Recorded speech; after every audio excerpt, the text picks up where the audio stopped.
Chers amis du Padre Pio, bonjour.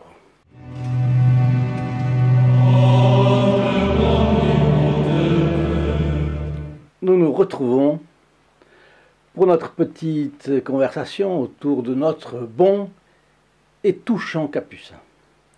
Comme toujours, les anecdotes du Padre Pio, innombrables, sont authentiques, racontées par les témoins directs. Ce sont des fioletti simples, parfois il faut même chercher un petit peu pour trouver l'intervention du Padre Pio. Nous le verrons tout à l'heure, parce qu'il est discret, il ne revendique aucun rôle, il se contente de prier et de rapprocher les âmes de Dieu à travers son œuvre, bien sûr, au confessionnal, et par ses dons, et par sa prière. Aujourd'hui, voulez-vous rendre le sourire à un enfant? Aimez-vous rendre le sourire à un enfant? Faites connaître le Padre Pio, lui fera le reste. Si vous l'avez oublié, la chaîne Sur les pas du Padre Pio tâche de diffuser à grande échelle la photographie du Padre Pio dans les foyers à cause du bien qu'elle produit. La mission du Padre Pio ayant été d'arracher les âmes aux griffes du diable, et elle continue de l'être, diffuser ces photos, c'est faire reculer le diable. Et s'il recule un tant soit peu, il perd un peu de son influence. En plus, il faut se rappeler qu'il n'est pas tout-puissant, le démon.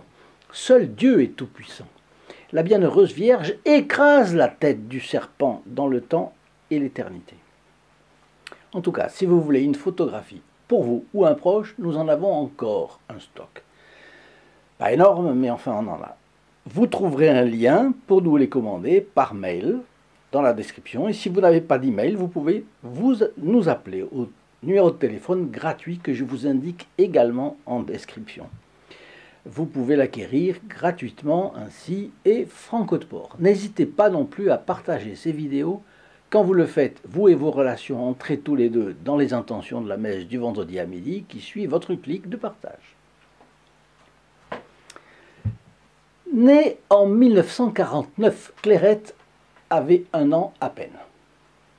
Pleurant à chaudes larmes, sa mère vint un jour avec elle frapper chez une amie. L'enfant boitait depuis quelques jours. Et voilà qu'elle avait découvert que la jambe gauche de sa fille mesurait quelques centimètres de moins que la jambe droite. Munie d'un maître de tailleur, elle plaça l'enfant sur le sofa et s'exclama « Regarde, Clairette a bien une jambe plus courte que l'autre !» Pour la famille, c'était le début d'une longue période de tribulation qui l'a conduite de médecin en médecin jusqu'à la fameuse clinique orthopédique de Bologne. Là, le diagnostic a été pessimiste. Luxation congénitale du fémur gauche et défaillance quasi totale de la tête du fémur. L'enfant resterait donc difforme. Difforme d'une jambe, mais la difformité d'une jambe a des répercussions ensuite sur le bassin, etc., etc. En 1950, qu'est-ce que la médecine pouvait tenter? Et imaginez, le seul recours fut de placer la pauvre petite dans un plâtre qui allait l'immobiliser et il faudrait renouveler le plâtre en plus tous les 6 mois. Quel traitement barbare, mon Dieu! Et on voit difficilement comment cela aurait pu conduire à autre chose qu'à l'atrophie complète des muscles. Alors les jambes étaient maintenues écartées par le plâtre, qui montait jusqu'au thorax et qui faisait ressembler l'enfant à un petit papillon épinglé dans ces présentoirs à insectes qu'encore aujourd'hui les touristes acquièrent dans les pays tropicaux. Bon. Pour Clairette, il était impossible de jouer comme les autres enfants. Du coup, elle avait un visage triste et on pouvait la voir tous les jours au balcon, assise sur une chaise orthopédique, observant les jeux des autres en contrebas. En décembre 1951, on n'a constaté aucune amélioration à la clinique de Bologne qui a installé le 3e plâtre. Il y a eu 1, puis 2, ça fait 1 an, puis un 3e. Bon, cela signifiait que la jeune avait passé 1 an dans le plâtre et que c'était parti pour 6 mois de plus. Les parents de l'enfant étaient catastrophés. Et c'est là que va intervenir un voyage à San Giovanni Rotondo, mais pas de la famille. Elle ne pouvait pas se déplacer, mais de l'amie chez laquelle la mère était allée chercher du réconfort, comme je vous l'ai dit. On l'a invitée à s'y rendre pour le 24 décembre. Et la mère de Clairette a tout de suite demandé d'exposer son cas au Padre Pio et de lui demander sa prière pour le rétablissement de l'enfant. L'ami découvre San Giovanni Rotondo enseveli sous la neige. Alors, ça devait être féerique, hein, entre nous soit dit. Comme toujours, comme la neige tombe, elle couvre toutes les choses vilaines, n'est-ce pas, toutes ces choses modernes, le béton, les choses en fer, les choses en... et puis, c'est un manteau qui fait apparaître grosso modo les formes, n'est-ce pas? En tout cas, c'est un manteau de pureté qui apparaît.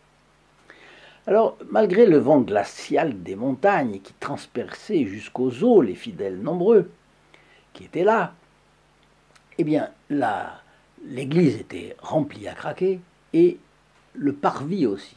Et les gens débordaient sur la place. Il y avait beaucoup de monde venu assister à la messe de minuit du Padre Pio. Et ce n'est que le lendemain, parce qu'il n'y a pas eu moyen, il y a trop de monde, que cette dame a pu dire un mot au Padre Pio. Et encore, c'était si difficile à cause du monde qu'elle n'a pu que dire une chose, une phrase en le quittant. « Padre, le fémur de Clairette !» C'est vraiment concis, n'est-ce pas? Vraiment trop concis. Mais enfin, heureusement, le Padre Pio a ses moyens.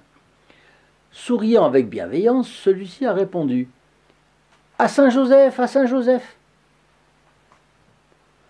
Est-ce que le Padre Pio avait compris? La dame avait été vraiment laconique. Donc, en tout cas, lorsqu'elle transmet cela à son ami, pour l'ami, ça a été la déception. À Saint-Joseph, à Saint-Joseph.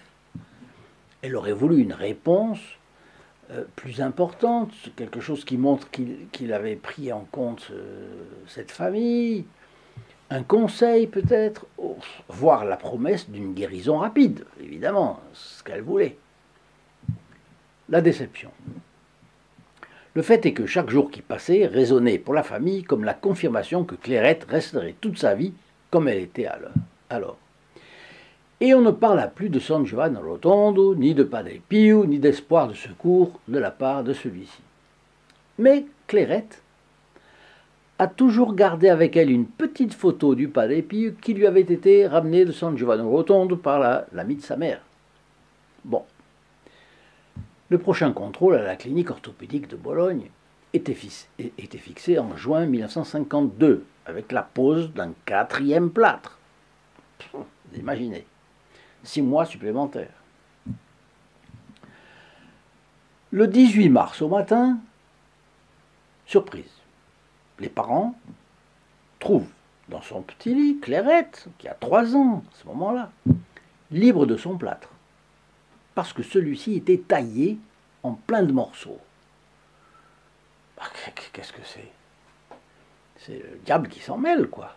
Ou quoi? C'est impossible, ça.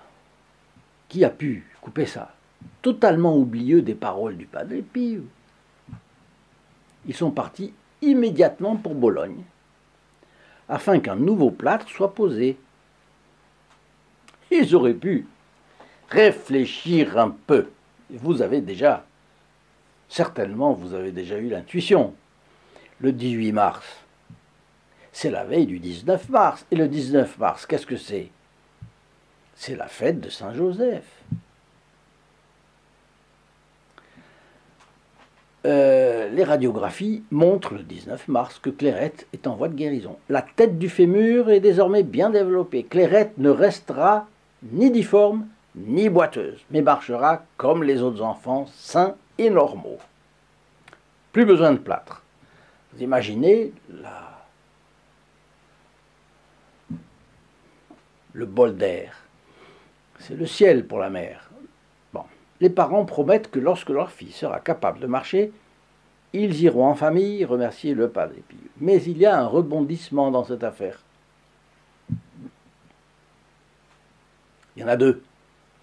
La mère n'a pas eu le courage de remettre sa fille à terre pour la faire marcher. Elle avait peur, dit-on. Manquait-elle de confiance avec ça? Et c'est probable. S'il y a eu un miracle par l'intercession du Padre Pio, allons-y, ouh, hein. Bon, il faut dire que l'atrophie des muscles était sûre. Quand on passe un an dans le plâtre comme ça, sans bouger, c'est sûr. Mais il y a eu un miracle. Quand on vient d'assister à un miracle sur commande en plus, puisque le Padre Pio avait dit à Saint-Joseph, et que c'est tombé la coïncidence et la preuve du miracle. La guérison a été vérifiée justement à Saint-Joseph. Le miracle a eu lieu le 18, mais vous savez que dans l'Église, la veille, c'est comme le jour, point de vue fête. La veille de Pâques, la veille de Noël, c'est Noël, la veille de Pâques, c'est Pâques. La veille d'un grand saint qu'on fête, c'est aussi ce jour-là. C'est pour ça qu'on parle des vêpres, d'ailleurs. Bon. Toujours est-il qu'elle redoutait, cette mère, de nouveaux dommages et remettait de jour en jour la décision de suivre le conseil des spécialistes, parce que les médecins, les spécialistes avaient conseillé de mettre Clairette à marcher un petit peu tout de suite. Pendant des mois, Clairette a été portée dans les bras, alors qu'elle aurait dû marcher.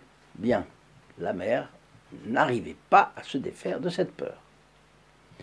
Pendant l'Avent de 1952, l'amie de cette petite famille est retournée à San Giovanni Rotondo pour se confesser. Et elle en a profité pour recommander la mère de Clairette, qui semblait psychologiquement paralysée sur cette question. Et le Padre Pio a alors donné un beau tableau de l'enfant Jésus de Prague. Et il a dit à sa pénitente que le temps de Noël convient bien spécialement pour demander des grâces à l'enfant Jésus. Et c'est avec grande joie que la mère de Clairette a donc reçu par la voyageuse de San Giovanni Rotondo le petit tableau de l'enfant Jésus de Prague. Et elle a suivi le conseil du Padre Pio. Bon, elle a repris confiance pour prier, au moins pour prier. Elle a assisté à la messe de minuit. Et puis quand la procession est passée dans l'église avec l'enfant Jésus, là elle lui a demandé de tout son cœur de la secourir. Alors, bon, comme c'est normal, elle revient chez elle. Mais là, ce n'est plus normal. Elle voit Clairette, sortie de son lit, venir joyeusement à sa rencontre. Bon, toute la journée de Noël, Clairette ne s'est pas lassée de courir partout dans la maison, heureuse comme un pinson qui a enfin la joie de voler. Il restait à aller voir le Padre Pio. Mais le métier du père ne le permettait pas à ce moment-là. On a pensé y aller à Pâques, oui, parce que c'est des vacances de Noël, de Pâques, etc. Bon. Mais ce ne fut pas possible non plus. On a pensé à Noël suivant, pas possible non plus. Les ans ont passé, finalement, le père de Clairette ne voulait plus aller à San Giovanni Rotondo. Ah, voilà autre chose. Le père ne veut plus aller à San Giovanni Rotondo. Finalement, au printemps 1955, une invitation à y aller parvient à l'ami de la famille, l'ami de la mère de Clairette. Et la mère de Clairette lui remet un mot pour le Padre Pio, demandant à celui-ci de prier pour que son mari se décide à s'acquitter de sa promesse à la prochaine fête de Pâques. Et le billet a été remis au Padre Pio. Le vendredi saint, le père de Clairette, qui ne voulait plus entendre parler de San Giovanni Rotondo, a soudainement été envahi du désir de voir le Padre Pio.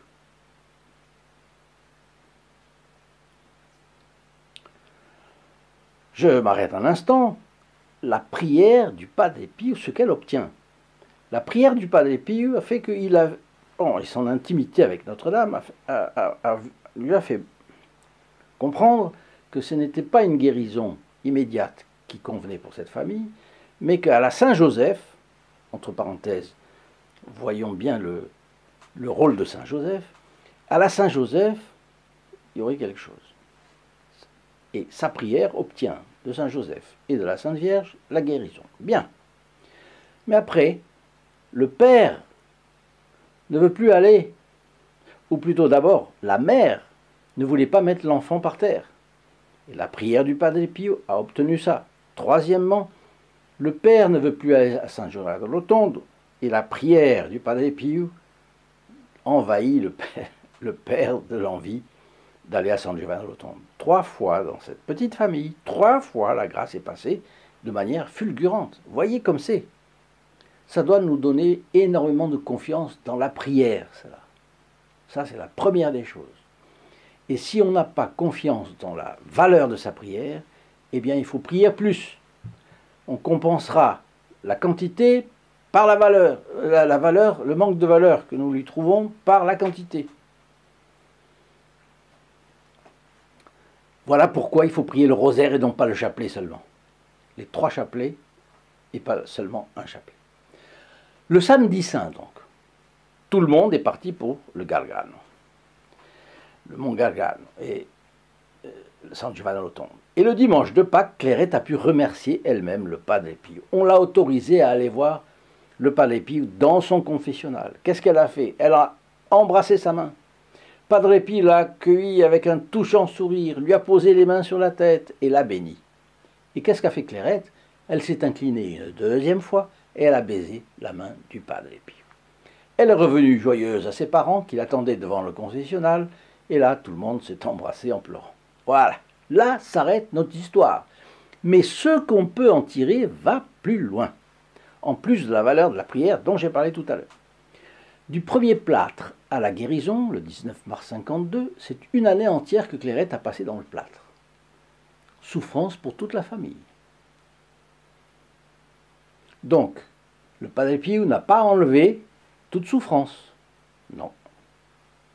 Deuxièmement, c'est la confiance de l'ami de la famille qui a joué le rôle de trait d'union avec le Padre Pio. Ce qui veut dire que si nous ne sommes pas, vous et moi, des artisans de cette confiance, il y a plein de choses fondamentalement bonnes qui n'arriveront pas sur la face de cette terre autour de nous, parce que nous aurons été timorés. Et ensuite, de la guérison, le 19 mars 52 à Pâques 55, ça fait 3 ans, la visite de remerciement à San Giovanni Rotondo a tardé. Alors on pourrait dire, ah ben voilà, ils sont de moyenne ferveur ou lamentable ferveur, donc ils vont être laissés sur le chemin. Eh bien non, c'est pas vrai. Parce que Dieu est venu pour tout le monde, pour que les froids réchauffent leur foi, pour que les tièdes et les indifférents se convertissent en chauds et fervents, pour que les fervents deviennent brûlants d'amour pour Dieu et Notre-Dame. Donc, combien de fois n'avons-nous pas constaté autour de nous que des personnes de notre entourage sont tièdes ou indifférentes vis-à-vis de la religion catholique, par exemple? Qui doit les motiver si ce n'est vous? Il n'y a aucune raison pour être découragé, comme la mère de Clairette a été découragée dans notre histoire. Vous êtes attaché au Padre Pio, c'est à vous d'être le facteur d'enthousiasme, c'est à vous de motiver les indifférents, c'est à vous de prier pour que notre Seigneur transforme le vinaigre en bon vin. Et ensuite, osez, lancez-vous. Quelques clics, c'est facile, il suffit de partager des vidéos qui feront, eux, bouger les lignes. Chers amis du Padre Pio, je vous souhaite une excellente journée. À très bientôt. In nome del Padre, del Figliolo e dello Spirito Santo, e così sia. Sia lodato Gesù e Maria, oggi e sempre.